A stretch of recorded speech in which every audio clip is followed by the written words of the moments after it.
Hi friends, I am Engineer Dinesh here.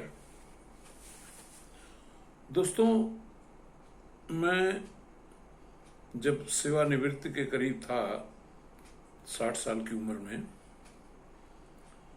तो मैं इलाहाबाद से लखनऊ जा रहा था। बीच में रास्ते में शायद रायबरेली में मुझे रुकना पड़ा एक होटल में। वहाँ पे मेरी मुलाकात एनसीएल ग्रुप के एक मैनेजर से हुई। बातों बातों में उन्होंने मुझसे पूछा कि what is your plan after retirement. तो मैंने कहा कि मैं हाउसिंग के क्षेत्र में काम करना चाहता हूँ। मैंने बचपन में एक फिल्म देखी थी,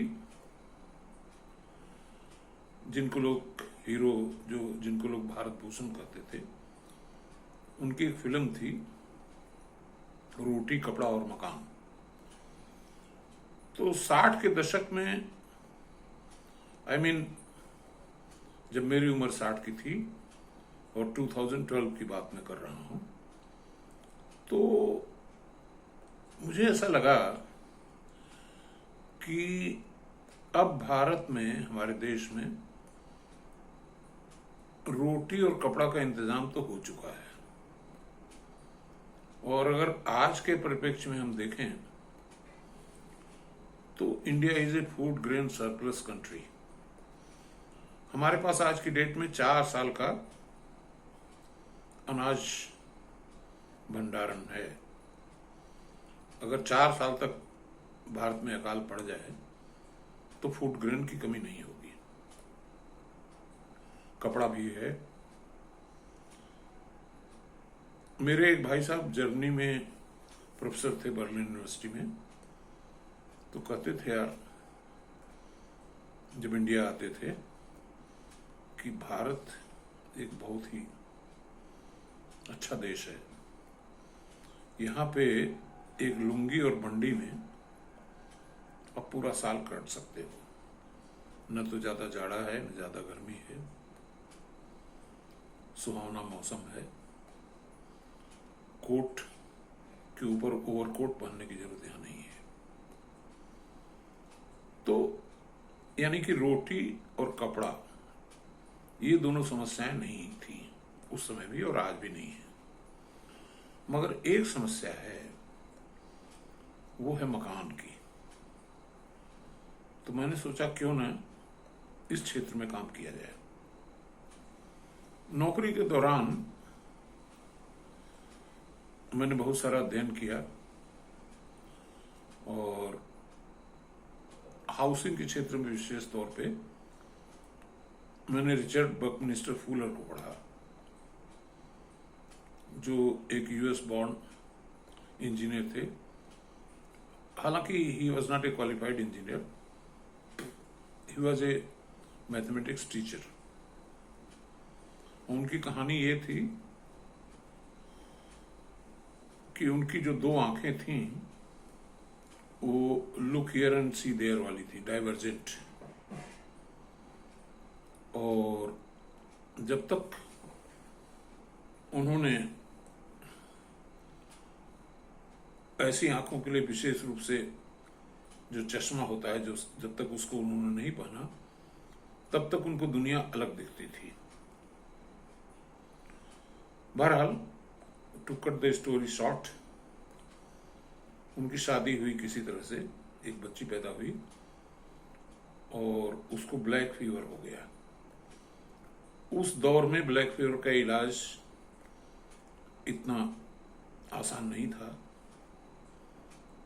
and he was a school teacher. बहुत अच्छी इनकम नहीं थी, किसी गली में एक छोटे से मकान में रहते थे, और लड़की की डेथ हो गई। तो उनको ऐसा आभास हुआ कि यार, मैं बच्ची को अच्छा इलाज नहीं दे पाया, अच्छा मकान नहीं दे पाया, अच्छी हाउसिंग नहीं दे पाई, इसलिए बच्ची मर गई। तो जिस शहर में रहते थे वहाँ पे एक बड़ी नदी बहती थी, मिसिसिपी। उस पे एक पुल था। उस पुल पे वो खड़े हुए और उनका कि फुलर, तुझे जीने का अधिकार नहीं है क्योंकि तूने इस जीवन में एक बच्ची की जान नहीं बचा पाया। तो वो नदी में छलांग लगाने जा रहे थे। तब तक उन्हें एक रिनेसा हुआ, एक आकाशवाणी हुई कि फुलर, तू अपने मकान की चिंता कर रहा है, तुझे तो ऐसी हुनर मिलेगी या है कि तू पूरी दुनिया के लिए मकान दे सकता है। ये दौर था 1942 का, जो वर्ल्ड वॉर सेकंड चल रहा था और जर्मन फोर्सेस यूएस के एयर बेसिस को डिस्ट्रॉय कर रही थी। एंड आफ्टर दैट डिस्ट्रक्शन, जब हिरोशिमा नागासाकी पे एटॉमिक बम एक्सप्लोड किया गया, वार समाप्त हुआ, तो अमेरिका में एयरक्राफ्ट के जो हैंगर्स होते थे एयर बेसिस पे, वो सब डिस्ट्रॉय हो गए थे। उनकी जो जीसी शीट की चद्दरें थी वो सब धराशायी हो चुकी थी और बहुत ज्यादा मात्रा में थी। तो फुलर ने कहा कि क्यों न इन जीसी शीट्स से मकान बनाया जाए। उन्होंने एक ऐसा मकान डिजाइन किया, उन जीसी शीट्स की 2 लेयर बना करके, और उसमें एयर को चिमनी इफेक्ट से ऊपर फेंका और उन मकानों में गर्मी के मौसम में करीब 12 से 14 डिग्री सेंटीग्रेड का तापक्रम में अंतर पाया गया बाहर और अंदर में। और बाद में उन्होंने जियोडेसिक डोम्स की संरचना की, जो सबसे सस्ते मकान हो सकते थे। और उनकी खासियत ये होती है कि जैसे जैसे स्पैन आप बढ़ाते जाएं, वैसे वैसे मेंबर की थिकनेस कम होती जाती है, यानी कि मेंबर की डेप्थ कम होती जाती है। और अल्टीमेटली एक ऐसी स्टेज आती है कि जब वो मकान हवा में उड़ने लगते हैं। उन्होंने सोचा कि जमीन के बजाय क्यों न समुद्र पे मकान बनाया जाए, नदियों पे मकान बनाए जाए जो उसमें फ्लोट करें। तो उन जियोडेसिक डोम्स की और उन संरचनाओं की मैंने अध्ययन किया और उसी दिशा में काम करना शुरू किया। तो वो जो मैनेजर साहब मिले एनसीएल के, उन्होंने जब मुझसे पूछा रिटायरमेंट के बाद प्लान क्या है, तो मैंने कहा हाउसिंग के क्षेत्र में काम करना है। तो उन्होंने कहा कि ये हमारी विंडो आप जो है इसकी डीलरशिप ले लीजिए, एनसीएल स्टील विंडोज। तो हमने कहा इसमें खास बात क्या है। During the course of discussion, पता नहीं मैंने कहा कि उन्होंने कहा कि in this industry 1 screw driver can create a turnover of 1 crore. अब इसकी कहानी समझिए कि एनसीएल विंडोज की जो प्रोफाइल्स हैं वो रोल होती हैं हैदराबाद में, और यूपी वालों के लिए उनकी कटिंग होती है गाजियाबाद में फैब्रिकेशन प्लांट में। और जो डीलरशिप नेटवर्क है उनका, वो उन कटिंग्स को, सेगमेंट्स को असेंबल करता है। सारे स्क्रूज, सारी nuts and bolts company provide करती है और आपको सिर्फ उसको स्क्रू करना है। And sky is the limit. ये विंडोज इतनी सस्ती हैं और इतनी स्ट्रांग हैं कि इनको एक गरीब आदमी भी अफोर्ड कर सकता है और अमीरों के लिए भी ये बड़ी ही उपयुक्त साबित हुई। हर क्षेत्र में इसकी डिमांड है, आप जितना चाहें उतना बेच लें।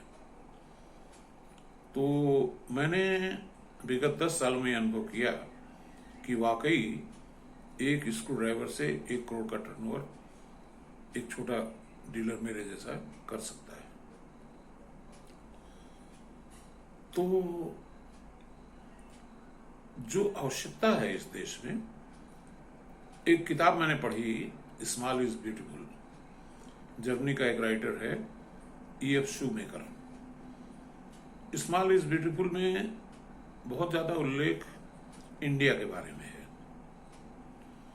और उस दौर में है, मेरे ख्याल से 1950s के आसपास में, कि जब भारत आजाद हुआ और इसको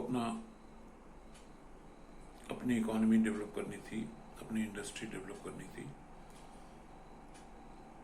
तो शूमेकर का ये कहना था कि पैसा बांट दो, गांव-गांव में डिमांड क्रिएट करो और छोटे उद्योग लगाओ। लेकिन इसी बीच में मैंने और अध्ययन किया कि बड़ी इंडस्ट्री लगाने में कॉस्ट ऑफ प्रोडक्शन कम हो जाती है, स्केल का एडवांटेज मिलता है।